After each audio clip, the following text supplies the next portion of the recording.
Why just not do one and then just reap the benefits from that one mitzvah? Or what does it mean to connect more to infinity? Once you have infinity, you're connected to whatever. That's enough. What other subjects? Yeah, Yosef. I heard last night in the Father saying that Hashem every day reconstructs the world when he tells the Malach to give a permission. So my question is Hashem promised he would never destroy the world, but if he wouldn't tell the Malach to give all the blessings every day, what would happen? It's just what he does every day then. Okay, I'm not even writing that one on the board, but the world would disappear. But then wouldn't Hashem broken his word? He doesn't do that. Right. So then it wouldn't be possible. So he doesn't break his word. Right. Yeah. Those are quickies. Oh, I hear what you're saying. Okay, ladies, you got 5 of you, 6 of you, the 6 Bacharot. We need one question from the 6 Bacharot. No, but I'm really looking for subjects more than questions. I don't need. I mean, is this not a Q&A? Isn't the next class Q&A? Yeah, it is. I'm not looking for Q&A. I just want you guys to set me up on a subject. Yeah. Prayer. That's super boring.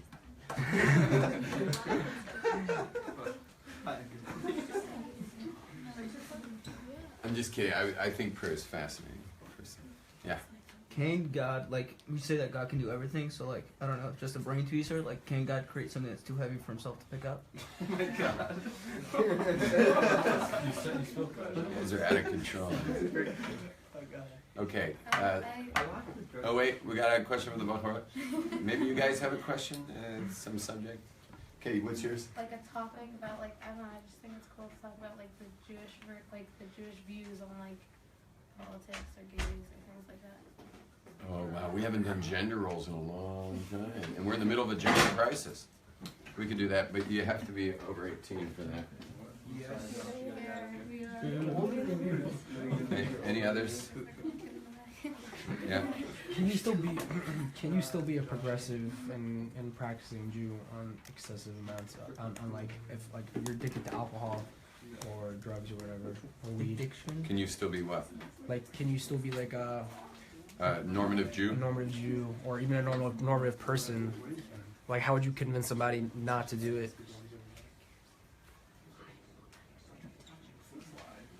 Jews on drugs. Yes. Okay, I think we've had enough topics for now. Any others? No more? Come on, what was it? Okay. Yeah. Just done with the house, like what's up with the just craziness, the whole world, just everything. What? The whole world, just with the house, like. What's going on with the world? Yeah, everything. Is just, I mean, just like your hand, the world's crazy. Everything's just nuts.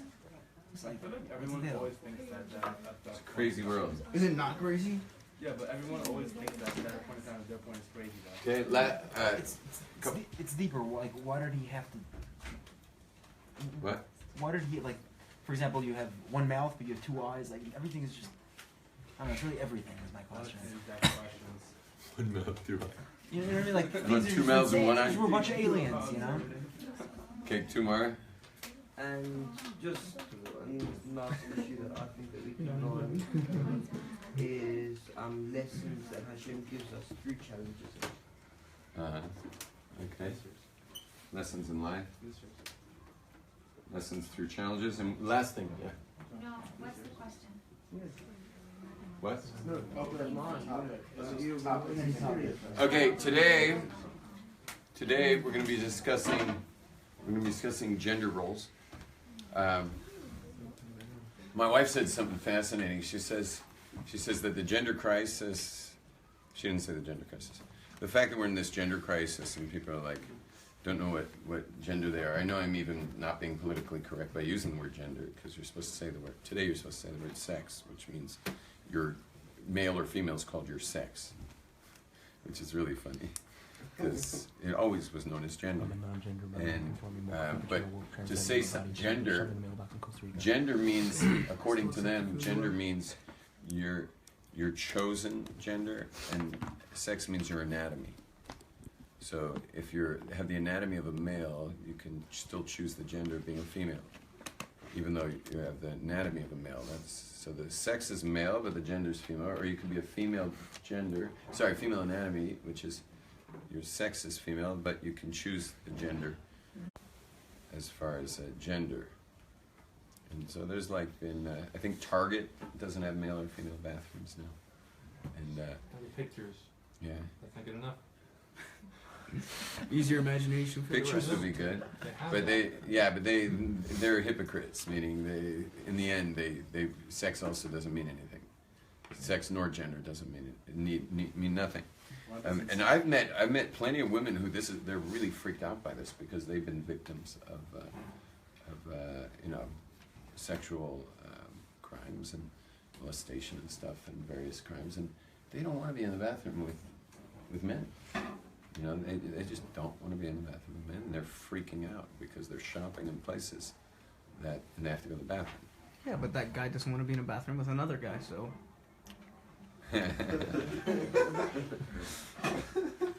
Anyway, but we're going to handle gender roles. So my wife said something amazing. She says, it really makes sense. Homosexual relationships make a lot of sense, because think about it. A guy who only goes out with guys, it totally works, because the guy says to the guy, "Hey, what do you say? Go play some sports, get some beers, and then go watch a game." The husband's like, it's like amazing, yeah, it's great, and go say that to your wife. Go say that to a woman. And she's just like, I want to do that for her. And then the opposite is women. Women, I know this is going to sound a little bit like I'm just being a knucklehead, but a woman says, a woman says to her wife, she says, "How would you like to take a walk in the park? Then we'll go shopping, and then we'll stare into each other's eyes over candlelight." And her wife's like, "Amazing." Yeah, like it just totally works. It totally works. Homosexual relationships, like you can understand why they work. Now, but God had something else in mind. God had, the woman saying, "Honey, can you take me shopping?" And he's like, "I can take you shopping. Let me know when you want me to pick you up." Yes, I can take you shopping. And when he asks her if she would like to go to a football game, not really, but I guess I'll go, just so you have a date. I'll sit there and watch a bunch of illiterate men, throwing a inflated pigskin around a field of grass. Grown men. These are grown men here.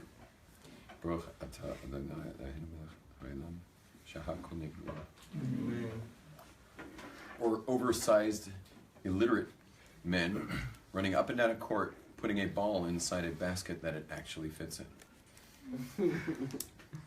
And trying to stop one another to prevent that from happening. That shouldn't happen. And of course everyone's going to be tremendously sad if it does. If it wasn't their team. How did you get this team? These players are all from your neighborhood or something? Like these are your buddies you grew up with, and they got to win this game for you? It's the most random, ridiculous thing going on there. But men like it because it's an excellent distraction from intimacy. It's a lot easier to stare at a sports event than to deal with what comes up for you when you're looking into someone's eyes and trying to connect with, or connecting with them. Shia, you want to grab that seat next to Yosef over there? Yeah. So on that topic, why would God create people that are confused about their gender roles, or gay people, if it's something that's apparently so adamantly? God did not create people who are confused about gender roles. The culture created that. Go show me some Amazonian tribe. There's a case of someone who came from like a Measharim neighborhood, who was totally isolated, who from like the story is at least that like from the time that they were a little kid, like that they wanted to, they were davening that they could be a woman and whatever. They went off the derech. But there's like I'm saying there is cases. There's an article Whoever this said week. that guy's a lame-o. It's And a- what happened was it's a what happened was he was in school all day, every day, like unbelievable grind from the youngest of ages. We start the boys at 3 years old. He's been grinding away in school, while his sisters, he's probably one of 10 sisters, while his sisters had free time all the time, and then 2 months off summer. You know they don't have summer off, and the boys don't have summer off in yeshivas. So while his sisters are playing and playing and playing and playing and playing and playing and playing and playing, his father was probably some like Askan who was never home. He was raised by a mother and 10 sisters, and they were always free, and he was always being forced into every kind of situation that he never was comfortable with. That's a joke. But the best proof of all is that was cultural too. The best proof of all is go to the Amazon. Go to African jungles. See if anyone's confused about their gender. No such thing. Now there are every single man born in the jungle considers himself a man. His interest is to mate with a woman. And every single woman is born a woman. She understands she's a woman and she wants to mate with the males. And that is just the way it is in every culture that has not been adulterated by modernity. And what you have is sometimes, it's just statistically a fact, that sometimes a woman's born with more male in her, and there's men that are born with more female in them. We all are built of male and female. Some men have more woman in them, not more than male, but they have some men have a lot of female in them. And some women have a lot of female in them. You know what that does? That makes you attracted. See, male and female are always attracted to each other. That's why you'll notice most homosexual relationships are, one of them's the male and one of them's the female. One of them is more the asserter, and the other one is more the receiver. It's just the way it is. All of creation is male and female. That's all you get. Female is holding my phone up there right now. The case of my phone is made of female. The phone itself is the male, but then the screen of the phone is the male, and the actual phone casing is the female.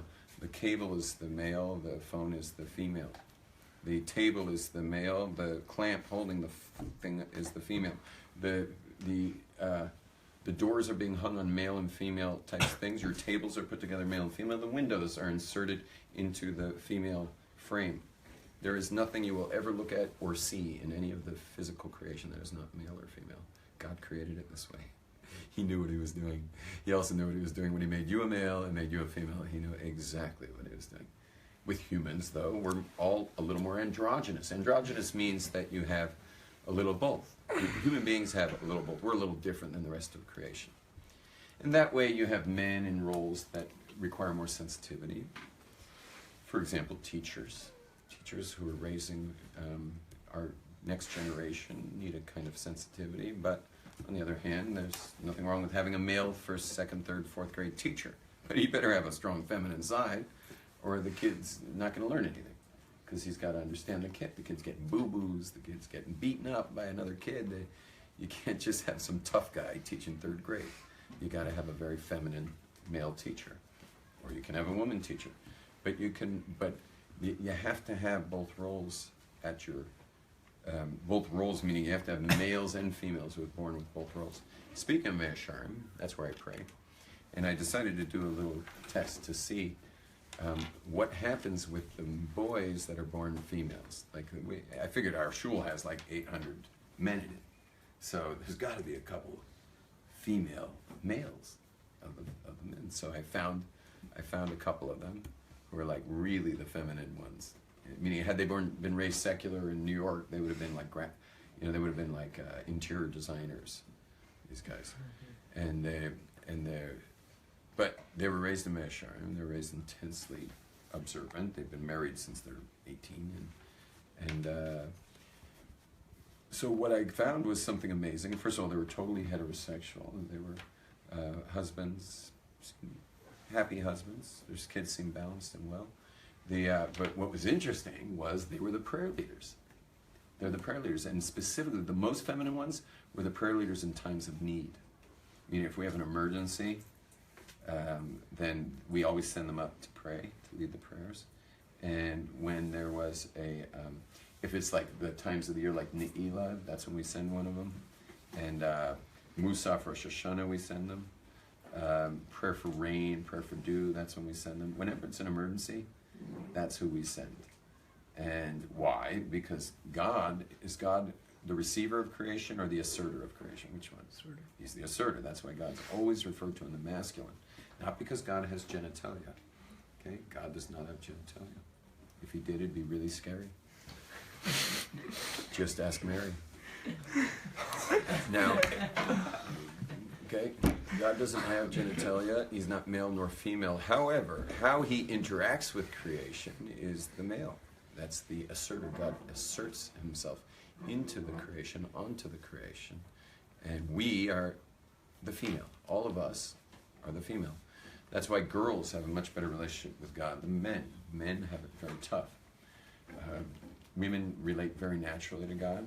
Although when they get in trouble, like meaning life gets hard and things are really bad for them, they'll often blame God because women never get to learn serious Torah, and they certainly never get to learn Kabbalah.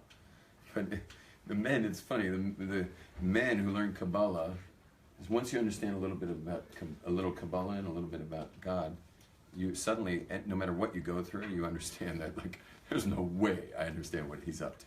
I know at the end of my life the balance will be zero for everything I got and everything I went through. I know everything's going to balance out because I'm so clued out as to who he is. Because the more Kabbalah you learn, the less of a clue you have who God is. Whereas all the people who never got to learn about God actually think they have a clue, and therefore they think God owes them something, or like it should be the way you want it to be, not the way God wants it to be. Life should be the way you want it. And so what do? Life doesn't go the way you want it because God didn't put you here for just have a walk in the park. You came here for specific tikkunim, things you had to go through, things you had to deal with.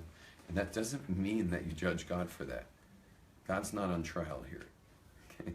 But again, most women never get a chance to study Kabbalah on this. And by the way, most men never do either. And everyone just blames God because they have a kindergarten understanding of God. So things didn't go my way, so must be my, it's like a kid getting a potch from his father and thinks his father hates him. Okay? The only reason he's getting a potch is why? Because his father loves him. It's like the kid who chased a ball into the street and the car just goes and almost hits the kid. And the kid jumps up and realizes the person in the car got out and started chasing him. Figured he must be wanting to scold him or something or yell at him for running in the street.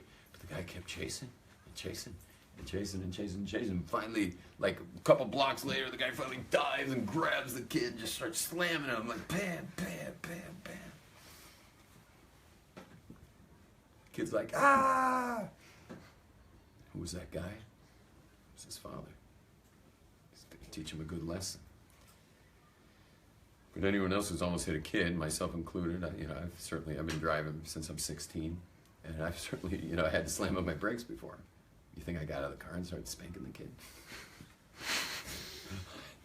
I just let the kid gather himself, get out of the street, and I drive. He learned his lesson, I guess. But he's not my kid. So God knows what he's doing, and he's given us all exactly what we need, including what gender we are. I'm going back to using the word gender properly. Okay? So God knows what he's doing. So it turns out that God is the asserter, so God's the masculine, and we are the female. Women get along better with God. More women become observant than men. More women stay observant than the men who fall out of Judaism. Interesting example, I'll give you two. One is Hasidic Jews. Hasidic men are like twice as likely to leave the path of Judaism than the Hasidic women. That doesn't necessarily mean they're going to cut their payas or beard. I asked a guy once, hey, you don't keep anything anymore. Why do you stay with your payas and beard? He says, wait, you want me to give up chillin too? I'm going to give up chillin. What's chillin? Chillin? Chillin is when you hang out with people, you just sit around and relax. He doesn't want to give up chillin. Oh, okay. So then there's whatchamacallits. LA. LA has all these secular guys. They're raised secular. But what did they have? They had these vicious moms, because, see, Jewish women are genetically predisposed or genetically disposed to thrash their husbands. They're literally genetically created to thrash their husbands. Why? Because Jewish men in general are bums. Listen, God's causing creation. He's asserting. God's asserting creation into existence. That's the masculine role. Men are also males. We're also marking every lamppost we walk by. It hurts us to know that no one will remember us 100 years from now. Just like there's not a person in this room who could tell me one thing, or a name, or birthday, or yortzeit, or anyone who lived 100 years ago, and they're your direct descendants, except for you. And what happens is men can't take that. They just can't handle that. We want to assert ourselves on this creation, just like God does. And so we don't have a great relationship with God. On a side note, we've been given specific commandments as men because of that. Because we don't want to have the relationship, so we have specific commandments that are to turn us into more receivers. One of the most important commandments men have to turn us into receivers as opposed to asserters is tefillin. Tefillin, we have to tie ourselves down. We're literally binding ourselves to God. We have to take that male energy and strap ourselves down to it. Strap ourselves down to God. We have minions, men, women, they don't need a minion to pray. They just will pray by themselves. You wake up any Shabbos morning. In my house, I have 5 daughters, a couple boys. You wake up Shabbos morning, all the girls are praying. No one said, hey, you should pray. They just grab the prayer books and start praying naturally. They're in a male-female relationship with God. It's a natural relationship. Whereas my sons, you can't get them out of bed with a crowbar. Go tell a boy to get out of bed, a teenage boy especially, to get out of bed and pray. Forget about it. It's not get out of bed to pray. It's the last thing he wants to do. Because men don't like God. Let's be real. Men don't like God. Now, there are men who have worked on themselves. They like God. I like God. I've done a lot of work on it. I definitely like God. I remember, though, when I got here first time, and I was doing, I didn't know how to pray, but I remember, trying to do Elena. And I saw it, it says you have to pray, V'anachnu korim. I have to bow. I bowed like this. I was like, I'm not bowing. I forget that. I'm American. I'm not bowing to nobody. But watch, next time you're in a prayer group, which is 3 times a day, next time you're in a prayer group, watch how men bow. Watch how men bow. You can find even very observant men who their bowing's that's it. But if you look at the halacha, the bowing down of Elena, as well as Shmoneh Esrei, is all the way down to the bottom of your vertebrae. You have to go full 90-degree angle, So it's literally V'anachnu korim umishtachavim, like that. During Elena. Nobody's going to do that. Ain't nobody got time for that. Yeah?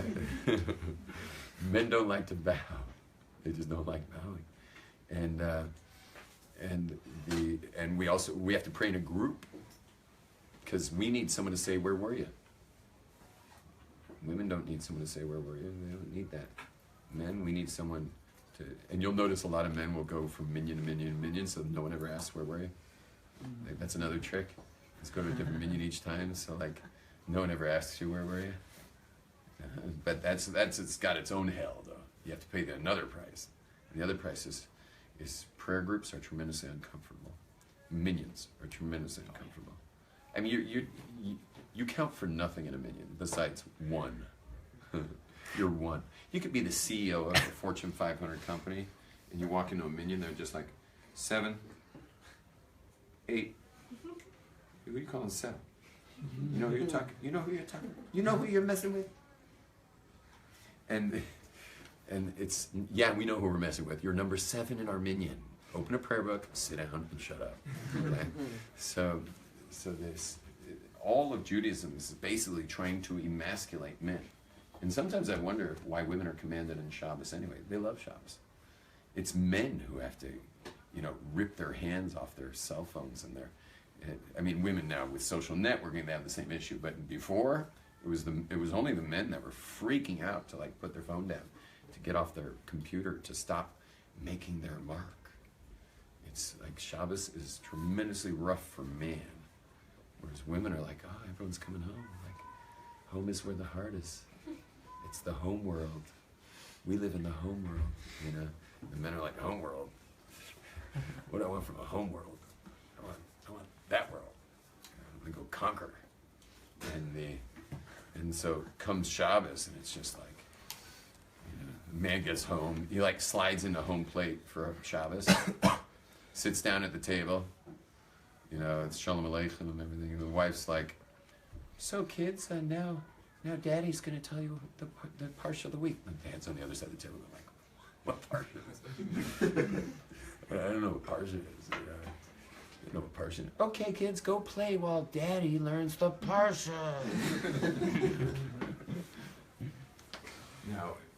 Now back to LA. LA, where men have like basically surgically reinstalled their foreskins over there. In LA, these guys are such creeps. I mean, first of all, they dealt with the vicious mom, vicious sisters, because they're in training, and then they got, you know, whatever, their brothers or the other victims, and what do? They marry Filipinos. You know, they marry Asian massage therapists. And there's nothing you can do wrong with these ladies. There's nothing. Like, hey, come home. You know, women can get pretty upset when you come home late. You can come home like 2 weeks later. 2 weeks later, and she's just like,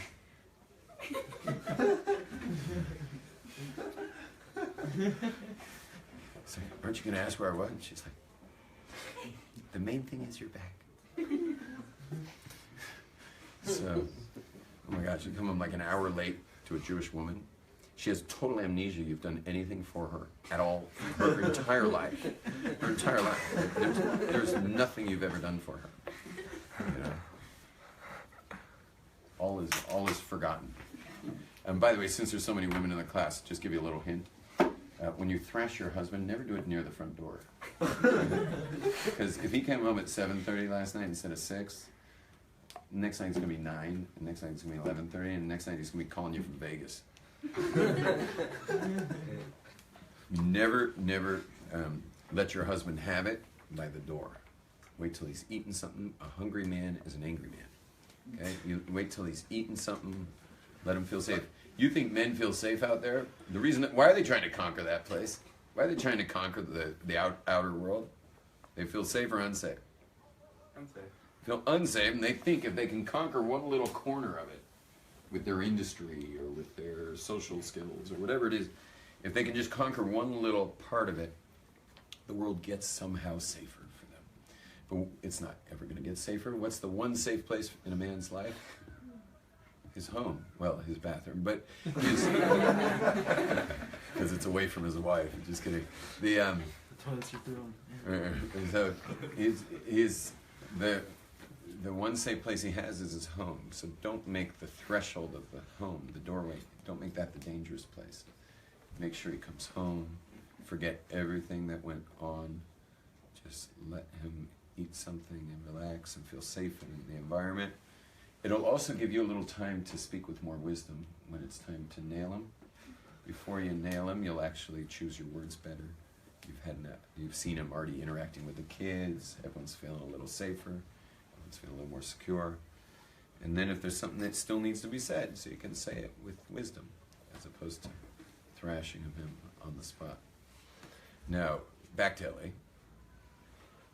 Back to LA, here's the amazing thing, and this is how we know this about Jewish women, is that the reason God created this kind of thrashing element in the Jewish women is, it's actually got a term, it's called Noshim, it's called the Noshim Tzidkanias, and the Noshim Tzidkanias is that Jewish women have in them this thrashing mechanism to create what's called Jewish continuity, to keep the Jewish people alive. You guys all know the Medrashim of all the Jews in Egypt and what the women did. And Jewish women are built for Jewish continuity, but they they exercise that strength, that trait, with making sure men go out to pray and stuff, and getting the boys up and getting them into school and yeshiva, and making sure her husband has a parsha story to tell, and they're going to make sure the home has Judaism, and they will thrash if it doesn't. But here's the crazy thing: what do you do if a girl's raised secular? She was never even taught Aleph Bet. She doesn't know there's a God. She doesn't know there's a Torah. She doesn't know nothing. All she knows is she's Jewish and lives in Encino, which is the valley in LA. All she knows is she's a Jew in Encino. So is everyone else in Encino, a Jew from Encino. She knows nothing. Is she going to thrash her husband? Yes or no? You? She's going to thrash him just as much as a woman who saw her husband didn't know the parsha. The same exact thrashing. Now, unlike her Jewish sisters that would thrash her husband for Jewish stuff, she doesn't know the first thing about Jewish stuff. She doesn't even know that's even important. So what's she going to thrash him for? Anything else? Yeah, just random. They're just getting random beatings. And I'll tell you, I can tell you a story. I was surfing once north of Malibu in a little secret spot. And so I was there. It was just one other guy out. And waves are gorgeous, just perfect, like kind of 5 to 7 foot, bright blue water. It was the most gorgeous day. And we're trading off waves. I'm taking a wave, he's taking a wave, I'm taking a wave, he's taking a wave. And we're talking a little between the sets of waves. And I finally realized that I think this guy's a member of the tribe. So I decided to ask him. So I said, "Are you an MOT?" He says, "What's that?" I said, "Are you a member of the tribe?" He says, "You asking if I'm Jewish?" I said, "Yes." He said, "I am Jewish, yes." And I said, "You married a Jewish woman?" He says, "Hell no." I said, "What do you mean, hell no? What kind of thing to say is that?" And he said that he talks a little bit about his mother and his sisters. And he says, I'm not going to put up with that. And then I explained to him the way a Jewish woman is who actually knows Torah. And he was like, well, they're not like that in Encino. He was from Encino. Another time I was buying a bike from the editor of Mountain Biking magazine. I just sold my bike here, and I was going to be teaching in LA for a few months. So I decided, I'll get a new bike when I'm there. Sold my bike here and went there. And through the grapevine, we somehow got to the editor. The editor so much loved this $4,000 bike that he was, doing for the magazine that, it was an expose on that bike. He so much loved it that he traded advertisement for the bike just to get the bike in his hot little hands. But what happened? Well, I bought the bike for $2,000 cash. He got $2,000 cash off me. I got the bike, threw it in my car as fast as I could before he changed his mind. And his name was Chris Ito. And I still remember his name, which is funny. But I do actually see his name when I read Mountain Biking magazine. His name's Chris Ito. And as I'm getting in the car to escape, before he realizes that I just took this incredible bike, like the lightest full suspension bike to date, for $2,000 even. As I'm getting in my car, he's like, "Rabbi, I just have one question." I was like, "Sure, Chris, what can I help you with?" He says, "You see that renovation over there covered in plastic, from the rain, guarding from the rain inside?" I said, "Yeah." He said, "Yeah, it was taking me a little time to finish." I'm like, "Okay, good luck." He says, "No, Rabbi, I'm married to a Jew." He starts crying. And he's like, "I can't take it anymore. I don't know what's going on. What's happening in my life? What's happening in my world?" I was like, he says, "You see that bike in your car?" I'm like, "Yeah." She said, "It's me or the renovation." Sorry. It's me or the bike.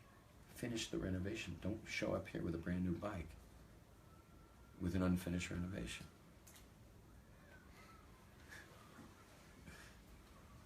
So, Rabbi, what do I do? And I said, "Chris, you married a Jew. The only thing I can really give you advice in is to divorce her." He was like, "Rabbi, just wouldn't expect that from you." I'm like, "Chris, it's not going to be getting easier here. It's only going to get rougher. Get out while you can."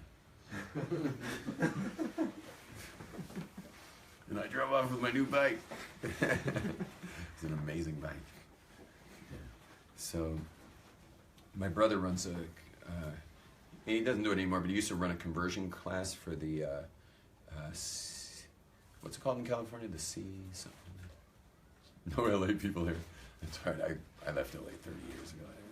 I have no connection to the place, but you can see I don't even know the main rabbinic body there. It's the CCC, California CKO. CRC? CRC maybe. Yeah, I think it's called the CRC. So anyway, my brother ran a conversion class for them. And who came to the conversion class? It would be this guy named, Jeremy Goldberg, and this like long blonde-haired lady who looked like she was from Sweden or something. She's actually an actress, but waiting tables now. And she's coming to the conversion class. Now the rule is in America that if you want to convert and you're already dating someone you're going to marry, so that person has to go to the classes as well. So what did my brother wind up with after about half a year?